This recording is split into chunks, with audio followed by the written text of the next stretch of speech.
What's in a name? Well, if you're a racetrack, you need to come up with one for the event you're about to stage. Entitlement sponsorship of races is a big deal over the years. Like from my era, the Heinz Southern 500 or the Pepsi 400, which is, now the Coke Zero or whatever, Firecracker 400, the Daytona 500 by STP, and growing up, the Champion Spark Plug 400. However, most times, the area where the event is run, that's advertisement enough, like Daytona or Indianapolis or whatever. But hard to believe, as it was in 1980, Charlotte had a hard time coming up with a sponsor for their National 500 and instead came up with a concept with a company that was willing to put up the money. Started in the western foothills of North Carolina, Carol Buckner, Robert Bailey, and Alvin Barrier founded Buck Stove in 1975, and in 1980 had some good success with fellow Western North Carolina resident Dave Marcus.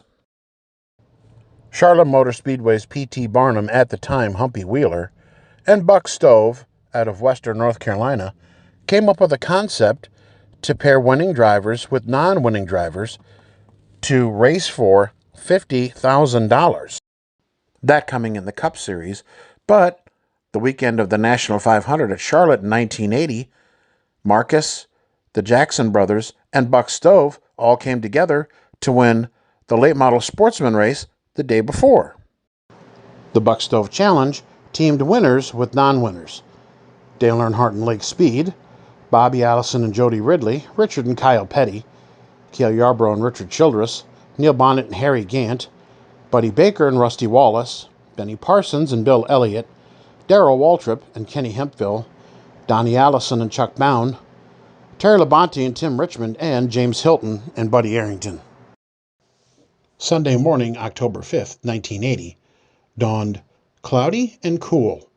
Now, unfortunately, the talk in the pits was not necessarily the Buck Stove Team Challenge, but Darrell Waltrip and his feud with Dygaard Racing and his team owner, Bill Gardner, and how Darrell didn't want to drive for them in 1981. And we can't just stop at the Green 88 and Waltrip, because Dale Earnhardt Sr., it's so odd to say that because we weren't saying Dale Earnhardt Sr. back then. But anyway, Dale Sr. and Cale Yarborough were in a title fight, and it was only 105 points between them. So it was getting good coming into Dale's home track of Charlotte.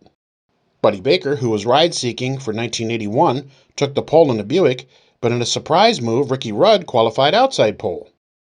After the green flag, lead swapping was incredible, until Ricky Rudd spun out on lap 7 and almost took Bobby Allison with him. Yikes. Darrell Waltrip broke a sway bar at about lap 100 and then crashed out Benny Parsons and his $100,000 bonus.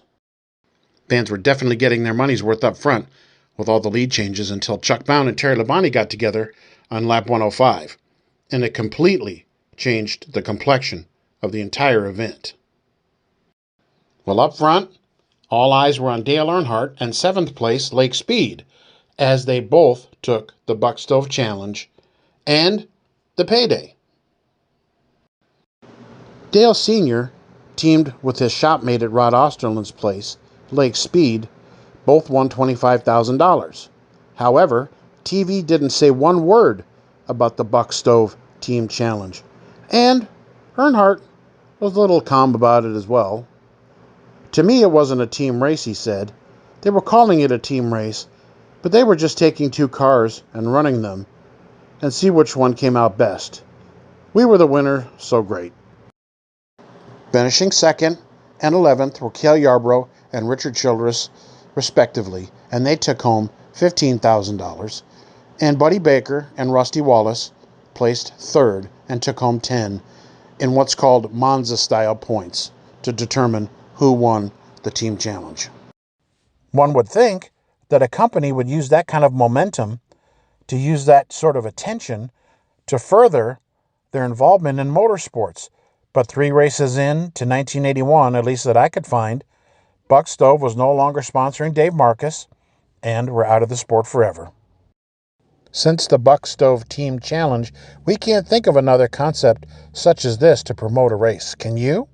Please leave your thoughts in the comments, and thanks for watching. Thank you to all of our great friends here at Stock Car Facts for your views, for your shares, for your comments, and for hitting that notification bell. Some have asked how they can get involved further, and we always say please follow these links to partner up with us financially. When you do, we'll send you some really cool racing swag and souvenirs that we have accumulated over the years. Either way, thank you for your support, and we'll see you here on Tuesdays around noon.